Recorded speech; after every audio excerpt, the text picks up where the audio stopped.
भारतीय राष्ट्रीय कांग्रेस की तरफ मैं नारी शक्ति बंधन अधिनियम 2023 के समर्थन में खड़ी हुई हूँ।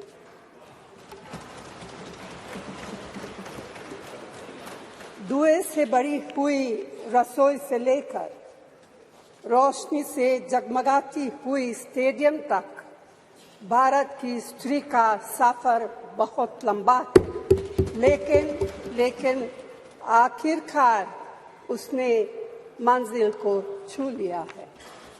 उसने जन्म दिया, उसने परिवार चलाया, उसने पुरुषों के बीच तेज दौड़ लगाई और असीम धीरज के साथ अक्सर खुद को हारते हुए लेकिन आखिरी बाजी में जीतते हुए देखा। भारत की स्त्री के हृदय में महासागर जैसा धीरज है। उसने खुद के साथ हुई बेईमानी की शिकायत नहीं की और सिर्फ अपने फायदे के बारे में कभी नहीं सोचा। उसने नदियों की तरह सबकी भलाई के लिए काम किया है और मुश्किल वक्त में हिमालय की तरह अडिग रही। स्त्री के धैर्य का अंदाज लगाना नामुमकिन है। वह आराम को नहीं पहचानती और तक जाना भी नहीं जानती। हमारे महान देश की माँ है स्त्री, लेकिन स्त्री ने हमें सिर्फ जन्म ही नहीं दिया है, अपने आंसुओं खून पसीने सींचकर हमें अपने बारे में सोचने लायक, बुद्धिमान और शक्तिशाली भी बनाया है।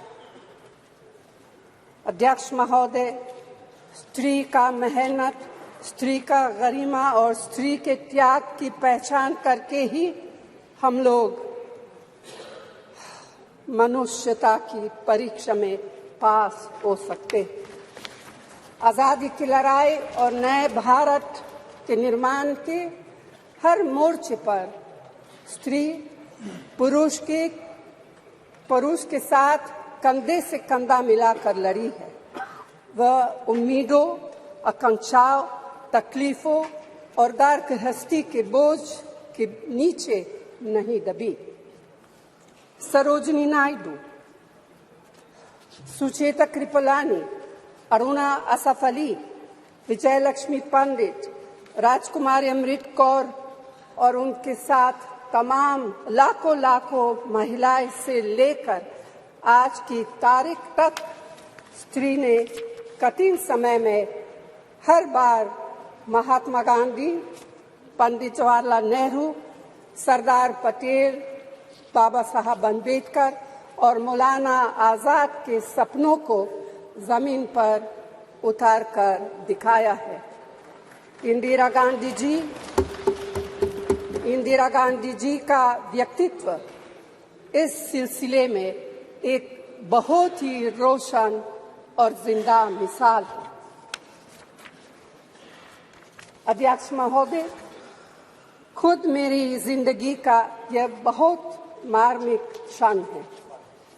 पहली दफा स्थानीय निकायों में स्त्री की भागीदारी तय करने वाला संविधान संशोधन मेरे जीवन साथी राजीव गांधी जी ही लाए थे।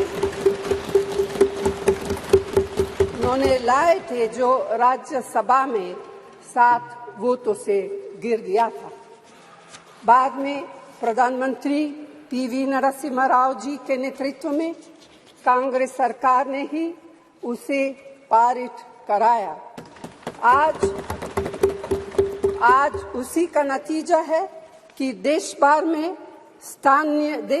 के स्थानीय निकायों के जरिए हमारे पास 15 लाख चुनी हुई महिला नेता है।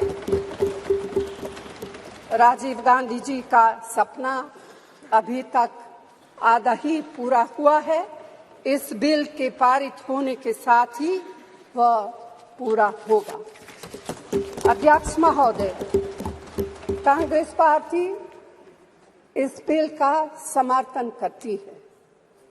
हमें इस बिल के पास होने से खुशी है, मगर इसके साथ साथ एक चिंता भी है। मैं एक सवाल पूछना चाहती हूँ। पिछले 13 वर्षों से भारतीय स्त्रियां अपनी राजनीतिक जिम्मेदारी का इंतजार कर रही हैं और अब उन्हें कुछ वर्ष और इंतजार करने के लिए कहा जा रहा है। कितने वर्ष?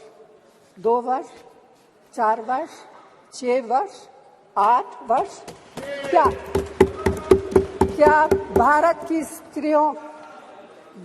स्त्रियों के साथ बर्ताव उचित है?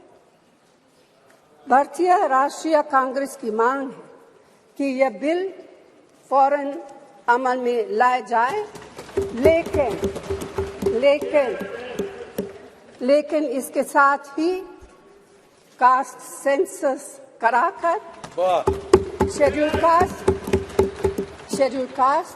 शेड्यूल ट्राइब, ओबीसीज की महिलाओं के आरक्षण की व्यवस्था की गई। सरकार को इसे साकार करने के लिए भी जो कदम उठाने की जरूरत है वह उठाने ही चाहिए। अध्यक्ष महोदय, स्त्रियों के योगदान की स्वीकार करने और उसके प्रति आभार व्यक्त करना का यह सबसे उचित समय।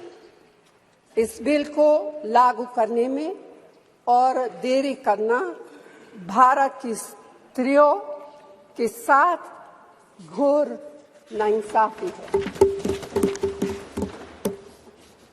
भारतीय राष्ट्रीय कांग्रेस की तरफ से मैं आपके द्वारा सरकार से मांग करती हूं कि नारी शक्ति बंधन अधिनियम 2023 को उसके रास्ते की सारी रुकावटों को दूर करते हुए जल्दी से जल्दी लागू किया जाए। ऐसा करना न सिर्फ जरूरी है बल्कि संभव भी है। धन्यवाद।